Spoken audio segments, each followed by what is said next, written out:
அனைவருக்கும் வணக்கம். நான் உங்கள் பத்திரிகையாளர் ஆர்.எஸ். கார்த்திக். இந்த வீடியோவில் நம்ம பார்க்க இருக்கிறது நம்ம வேற லெவல் சினிமா சேனலோட சினிமா விமர்சனம். இப்போ நம்ம பார்க்க இருக்கிறது இந்த வாரம் திரைக்கு வந்திருக்கிற 99/66 99/66 இந்த படத்தோட விமர்சனம். ஒரு புதுமையாக எண்லேயே டைட்டில் வச்சுருக்கிறாங்க, அதாவது நம்பர்லேயே டைட்டில் வச்சுருக்கிறாங்க ரொம்ப நாளைக்கு அப்புறம் அப்படின்னு போய் உட்காந்தோம். உண்மையாக இந்த டைட்டில் அவ்வளோ பொருத்தமாக இருந்தது இந்த கதைக்கு. ஒரு அடுக்குமாடி குடியிருப்பு, அந்த குடியிருப்பில் 66வது என்னுடைய ஃப்ளாட்டுக்கு வர்ற ஒரு பெண் 99வது ஃப்ளாட்டில் இருக்கிற ஒரு பொண்ணோட நெருக்கமாக பழகிறாங்க. பழக ஆரம்பித்த பிறகு தான் 99வது என் ஃப்ளாட்டில் இருக்கிற பெண்மணி இறந்து போயிருக்கிறாரு. அவர் உருவமாக இருக்கிறது, அரவமாக இருக்கிறது எல்லாமே அவருடைய நோக்கம் நிறைவேறத்துக்காக. ரெண்டுமே பெண் தான், அதுவும் அவர் புத்தரோட பக்தர். அதுதான் இந்த படத்தில் ஒரு வித்தியாசம். ஆக்சுவலாக வழக்கமான இந்த டெம்ப்ளட்டா அதுதான் இந்த படத்தோட கதையும் களமும். உண்மையாகவே நம்ம தமிழ் சினிமாவில் இறந்து போன ஆவி உயிரோடு இருக்க ஒருத்தரோட உடம்புக்குள்ளார பூந்து தான் சாதிக்க முடியாமல் போன விஷயம், இல்லை தன்னை கொண்டவங்களை பழி வாங்குற விஷயம், இப்படி ஏதோ ஒன்று பண்ணும் இல்லைங்களா? அதே தான் இந்த கதை.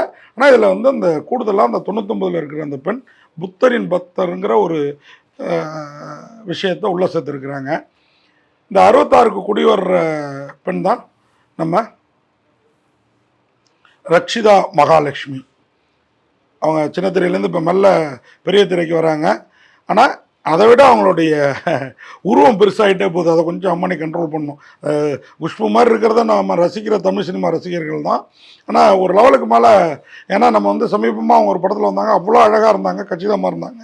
இந்த படத்தில் அதை தாண்டி கொஞ்சம் ஒரு சுற்று பெருத்து தெரிகிறது கொஞ்சம் சில சீன்ஸில் ஆன்டிலுக்கு கொடுத்துரும் இல்லைங்களா? அதை அவங்க உணர்ந்து அடுத்தடுத்த படங்களை இது பண்ணோம். அந்த 66க்கு ஃப்ளாட்டுக்கு வந்தவங்க அந்த 99 ஃப்ளாட்டில் இருக்கிற அந்த பெண்மணியோட ஃப்ரெண்ட்ஷிப்பு ஒரு கட்டத்துக்கு அப்புறம் அந்த 99 ஃப்ளாட்டில் இருக்கிற பெண்மணியோட ஆன்மா இந்த அம்மனிக்குள்ளார புகுந்து அதை நினச்சதெல்லாம் செஞ்சுதா இல்லையா, என்னத்தை நினச்சிது என்னத்தை செஞ்சுது அப்படிங்கிறதெல்லாம் வித்தியாசமாகவும் விறுவிறுப்பாகவும் சொல்லியிருக்கிற படம் தான் இந்த 99/66. சங்கீதாங்கிற கேரக்டரில் அடுக்குமாடி குடியிருப்போட 66ஆம் என் வீட்டில் குடியேறுறது நம்ம ரக்ஷிதா மகாலட்சுமி. அதேமாதிரி 99ஆம் என் வீட்டில் உள்ள ரஞ்சிதா, அவங்க சங்கீதா ரஞ்சிதாவோட ஃப்ரெண்ட்ஷிப் ஆனோன்னா சங்கீதாவோட நடவடிக்கைகளில் சின்ன சின்ன அமானுஷ்ய சக்தி, அந்த மாற்றம் அழகாக படம் பிடிக்கப்பட்டிருக்குது.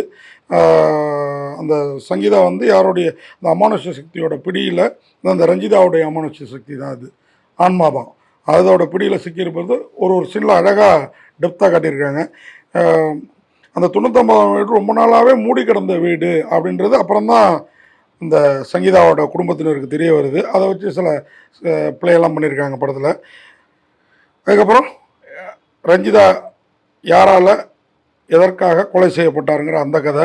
அப்புறம் சங்கீதாவோட உடம்பை பயன்படுத்தி கொள்ளும் ரஞ்சிதாவோட ஆத்மா என்னவெல்லாம் பண்ணுது அப்படிங்கிறது தான் மிச்ச சொச்ச கதை. இதில் சங்கீதாவாக ரக்ஷிதா மகாலட்சுமி அருமையாக நடிச்சிருக்கிறாங்க. ஆனால் முன்பை விட உடலளவில் ரொம்பவே பெருசாக இருக்கிறாங்க. அதை சந்தோஷத்தில் உடம்பு உப்புறது சகஜம்தான் என்ன மாதிரி. ஆனால் அது உங்களை மாதிரி ஒரு நடிகைக்கு அவ்வளோ அழகு இல்லை அப்படிங்கிறத சொல்லிவிட்டு உருவகேலிலாம் பண்ணலப்பா, அதையும் சொல்லிடுறேன். அது மாதிரி ரஞ்சிதாவோட அவங்க அறிமுகமாகி பேசி பழகிற காட்சியெல்லாம் ரொம்ப நல்லாவே இருக்குது. அது அதே மாதிரி அந்த ரஞ்சிதாவாக நடிச்சிருக்காங்க.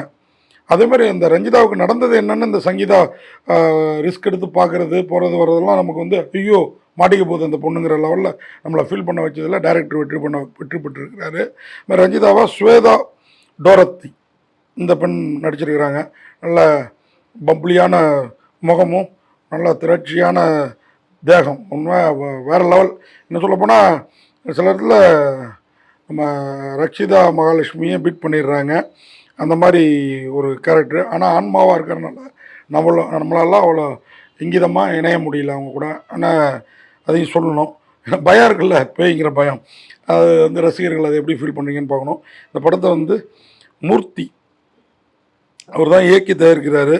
அவரும் படத்தில் ஒரு கேரக்டர், ஆரம்பத்தில் வில்லன் போல் இருக்கிற அவர் ஒரு கட்டத்துக்கு மேலே அவர் யாருங்கிறது தெரிய வர்றப்போ ரொம்பவே சிறப்பான ஒரு டைரக்ஷன் சொல்லலாம்.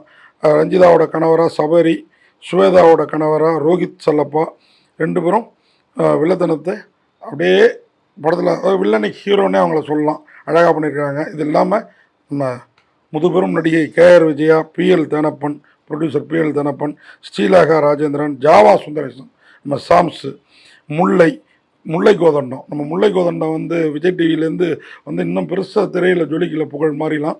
விரைவில் அவரும் ஒரு இடத்த பிடிப்பாருங்கிறதுக்கு இந்த படமும் ஒரு சாம்பிள்னு சொல்லலாம். இப்படி எல்லோருமே அந்தந்த கேரக்டருக்கு ஏற்ற ஒரு இதை வந்து கரெக்டாக பண்ணியிருக்கிறாங்க. எம்எஸ் மூர்த்தி இசையில் யார் பிள்ளையார் பாட்டு வந்து ரொம்ப கச்சிதமாக இருக்குது. அதேமாதிரி அமர்கீத்தோட பின்னணி இசையும் சேவிலோ ராஜாவோட ஒளிப்பதையும் இந்த படத்துக்கு, அதுவும் ஒரு ஹாரர் த்ரில்லர் இருக்க நமக்கு கூடுதல் பலம் சேர்க்குதுன்னா அது மிக இல்லை. அது மாதிரி யாரையும் பழிவாங்கக்கூடாது என்ற ஒரு உறுதியில் இருக்கிற ஆன்மா எப்படி ஒரு உடம்புக்குள்ளார போகுது, அந்த பொண்ணு அது பழி வாங்குறது மாதிரி தானே அப்படிங்கிறதும், கொலை குற்றவாளிகளுக்கு அந்த உடம்பு மூலயமா, அந்த தான் பூந்த உடம்பு மூலயமா என்ன மாதிரி தண்டனையை அந்த ஆன்மா கொடுக்குது அப்படிங்கிறது அந்த படத்தோட ஹைலைட். உண்மையாக அது வழக்கமான டெம்ப்ளேட்டில் இருந்தாலும் இந்த படத்தில் வந்து அந்த காட்சிகள்லாம் சிறப்பாக இருந்தது. பத்தாவதுக்கு ரக்ஷிதா மகாலட்சுமி, நான் ஏற்கனவே சொன்ன மாதிரி இந்த இன்னொரு கதாநாயகி ஸ்வேதா டோரத்தி, 2 பேருமே செம க்யூட்டாக இருக்காங்க, கொஞ்சம் பப்ளியாக இருந்தாலும். ஆனாலும் உண்மையாக இந்த 99/66 99/66 100க்கு 99 மார்க் எடுக்கலைனாலும் 66 மார்க் எடுத்திருக்குங்கிறத சொல்லி விடைபெறேன். நன்றி, வணக்கம்.